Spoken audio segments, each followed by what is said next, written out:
ang nakalagay doon sa ark na yun, mga kapatid. Sa loob ng ark na yun. We read in the book of Hebrews, chapter 9, verse 4, 1 Kings, chapter 8, verse 9, ang mga laman ng pong ark. Ito po yung laman ng ark. Nakikinig ba? Ang unang laman ng ark ay isa pong lalagyan, it's a golden pot, na meron pong mana sa loob.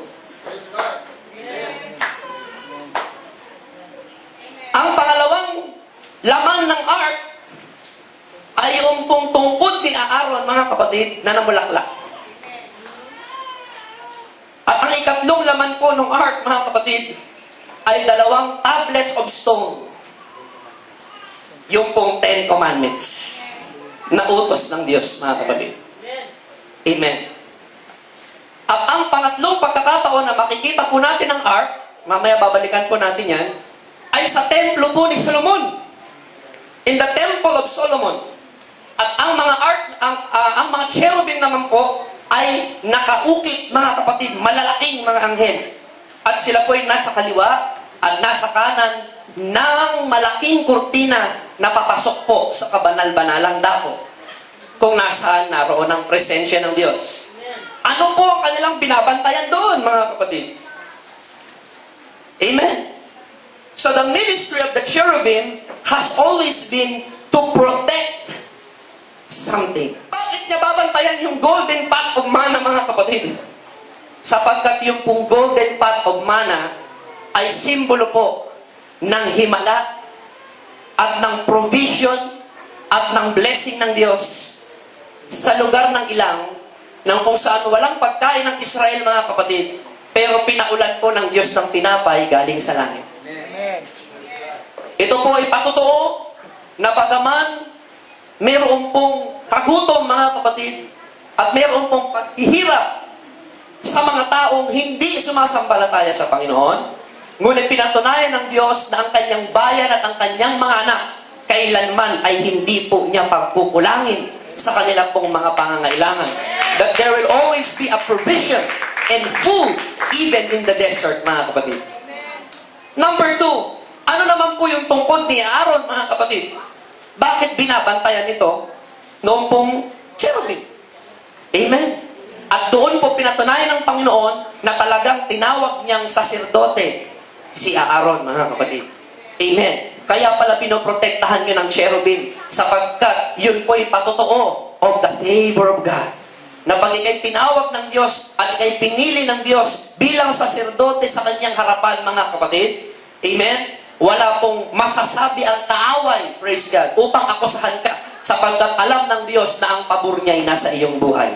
Alam ng Panginoon na ang kanyang pagtawag ay nasa iyong buhay, mga kapatid. At pamumulaklakin niya ang iyong buhay. At ito'y magbubunga, mga kapatid, na wala pong ibang ebidensya na talagang kasama mo ang presensya ng Diyos sapagkat ikaw mismo ay tinawag ng Panginoon. Aaron's rod is an unequivocal proof, amen, of the favor of God. Gusto niya ba yan? Yung pabor ng Diyos sa inyong buhay, mga kapatid. Amen. And lastly, alam natin that the 2 tablets of the law is a significant symbol of the Word of God. Yun pala yung binabantayan, mga kapatid, noon po mga cherubim, yung mga anghel.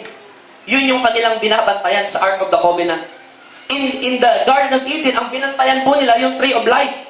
The first cherubim denied access to life. But the second cherubim invited us to come upang makaniig ang presensya ng Panginoon, mga kapatid. Ang unang mga cherubim ay nagpalaya sa tao. Ang pangalawa na cherubim, mga kapatid, ay nag-i-invite sa tao na muling babalik sa atin pong Panginoon. There's a striking parallel between the Tree of Life and the Word of God. Amen? Napansin po ba ninyo sabi ng Bible na ang puno ng buhay ay may 12 uri ng bunga? Tama? Na namumunga, mga kapatid, sa loob ng kada buwan. Ibang bunga sa isang buwan, sa sunod na buwan, ibang bunga naman. Tama ba? 12 manners of fruit. Nung aking maalala, mga kapatid, doon po sa tabernacle, di ba meron pong tinatawag na table of shewbread doon? Ilang layer po yung tinapay na naroon? 12 layer po ng tinapay. We know that the table of the shewbread is a symbol and a type of the Word of God. Ang sabi po mga kapatid ni Jesus Christ, the words that I speak unto you, that means the Word of God, sabi ng Bible, they are spirit and they are life. Jesus further on said in 6:68 of John, Lord, to whom shall we go? Sabi ni Pedro, you have the word of eternal life. Jesus further on said, man shall not live by bread alone, but by every word that proceeds out of the mouth of God.